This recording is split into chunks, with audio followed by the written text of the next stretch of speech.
첫방영 시청률 8% 이상이 나온 대박 드라마 귀궁. 여러분 재밌게 보셨나요? 단순한 사극이 아니라 판타지가 가미된 정통 궁중 스릴러 느낌으로 색다르게 느껴져서 개인적으로 너무 재밌게 봤습니다. 귀궁 3화 뇌피셜 시작합니다.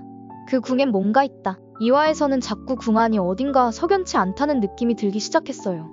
등장인물들도 하나둘씩 숨기고 있는 것들이 드러나기 시작했는데요. 열이와 강철의 관계도, 왕과 원자 사이의 미묘한 기류도 그냥 보기엔 로맨스 플러스 정치극 같지만 사실은 판타지 대전의 전주곡 같았습니다.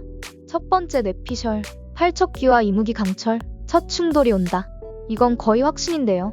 3화에서는 팔척귀와 강철의 충돌이 시작될 거라고 생각하거든요. 왜냐?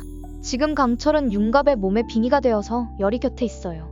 근데 열이가 부른 팔척귀는 단순한 귀신이 아니라 궁 전체를 삼킬 수 있는 힘을 가진 존재거든요. 강철은 열이를 지키기 위해 필연적으로 팔척귀와 부딪혀야 해요. 그리고 여기서 배우 육성재님의 활약이 정말 기대되는 부분이죠. 육성재 배우는 이번 드라마에서 두 인물을 넘나드는 연기를 정말 인상 깊게 보여주고 있어요.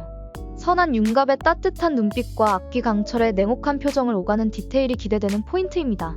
특히 음식을 먹는 장면에선 엉뚱하고 웃긴 모습으로, 반대로 긴장된 장면에선 서늘한 광기를 내뿜으며 시청자의 감정을 롤러코스터 태워버린달까요?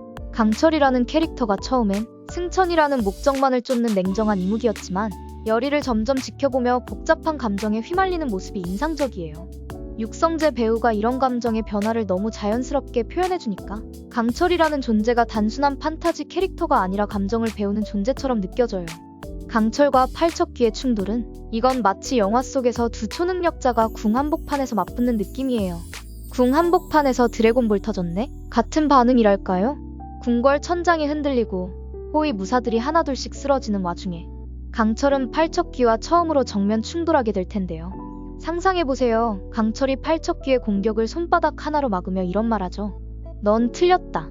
이 세상에 인간다운 인간이 없다고? 나한테도 그렇게 말하지 마라. 3화는 단순히 귀신 싸움이 아니라 감정의 대결, 철학의 대결까지 번질 수 있어요. 두 번째, 열이의 관점입니다. 열이의 능력, 이제 각성한다는 내용입니다. 2화 마지막에서 열이가 팔척귀를 불러냈죠. 근데 중요한 건 이게 의식적으로 부른 게 아니라 본능적으로 일어났다는 것이고, 열이는 무녀 집안의 딸로 태어났지만 아주 어릴 적부터 자신이 남들과 조금 다르다는 걸 느껴왔어요. 밤마다 들리는 목소리, 손끝에서 피어나는 푸른빛의 기운, 꿈속에서 반복되는 이상한 의식들. 하지만 열이는 그런 모든 걸 부정하며 살기로 마음먹었죠. 나는 평범하게 살고 싶어. 무녀가 아니라 그냥 인간으로. 그렇게 스스로를 억눌러왔던 거예요. 하지만 위기가 닥치자 그녀 안에 깊이 잠들어 있던 본능이 깨어났습니다. 3화에서는 열이가 드디어 자기 능력을 인식하고 조절하려고 시도할 가능성이 매우 높습니다. 팔척귀를 다시 마주하게 되는 순간 열이는 이전과는 전혀 다른 표정을 지을지도 몰라요. 이 장면에서 예상되는 열이의 대사는 난 더 이상 도망치지 않아. 이건 내 피가, 내 기억이, 내 목소리가 말하는 거야. 그녀는 혼란스러워하면서도 직감적으로 압니다. 지금 자신의 손끝에서 퍼져나가는 기운이 단순한 마법이 아니라 수호라는 이름의 힘이라는 걸. 그리고 그 힘은 단 한 번도 자기를 해치지 않았던 존재 강철에게만큼은 절대 해가 되지 않을 것임을요.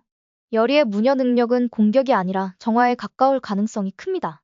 팔척귀의 아기와 마주한 순간 열이는 정화의 진원을 외우게 되거나 혹은 무의식적으로 에너지를 내뿜어 팔척귀를 일시적으로 제압할 수도 있죠.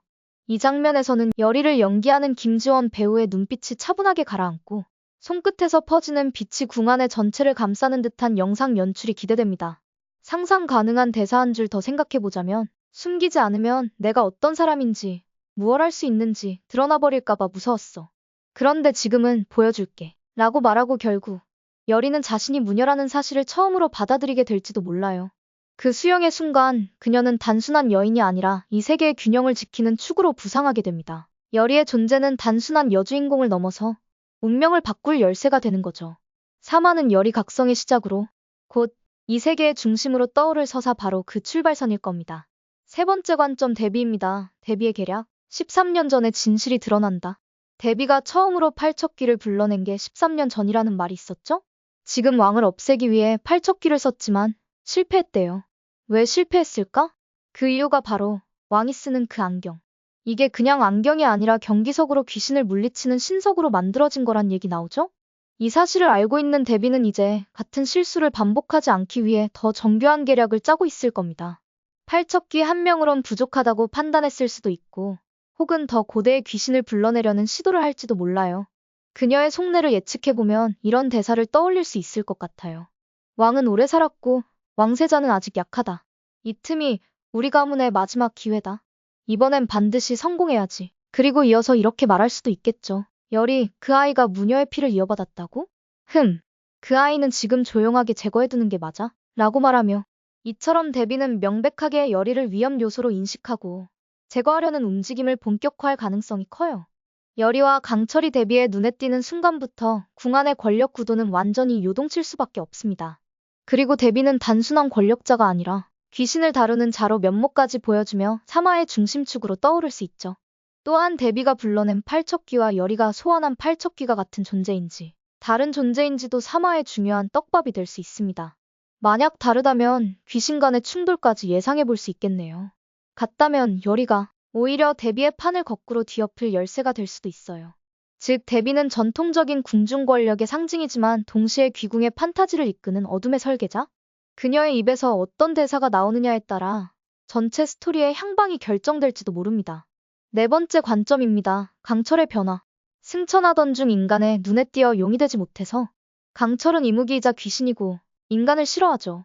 하지만 열이에게만큼은 복잡한 감정을 품고 있어요.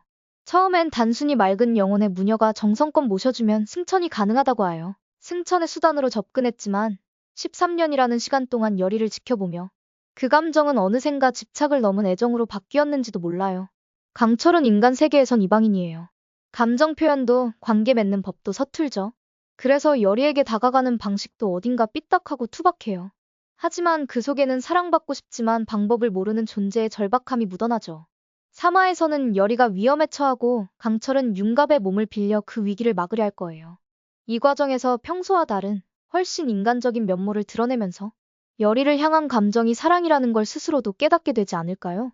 그리고 열이도 마찬가지예요. 알 수 없는 방식으로 자신을 지켜주는 융갑의 몸에 빙의된 강철을 통해 왠지 모르게 가슴이 두근대고 혼란스러운 감정을 느낄지도 몰라요. 이때 로맨스 시동 장면으로 열이가 궁에서 도망치려는 찰나 융갑의 몸에 강철이 그녀의 손목을 덥석 잡아요. 그리고 조용히 말하죠. 가면 나 안 보러 올 거잖아. 이 한마디에 열이는 멈춰서고 카메라는 둘 사이의 미묘한 눈빛 교환을 클로즈업. 그 순간 배경엔 은은한 운율의 BGM과 함께 바람이 스치고 열이의 머리카락이 흩날리는 장면. 이거 그냥 로맨스 시그널 제대로 들어온 거죠? 이렇게 정리해보면 사마는 한마디로 귀신이 움직이고 무녀가 각성하고 궁이 뒤집히는 날입니다. 다음 회차 영상에서는 사마 방송 직후 명장면 리뷰 플러스 빌드업 떡밥 정리 콘텐츠로 찾아올게요. 이무기와 열이의 로맨스가 궁 전체를 구할 수 있을까? 궁금하다면 신사이다 구독 잊지 마세요. 지금까지 신사이다의 귀국 뇌피셜 토크였습니다.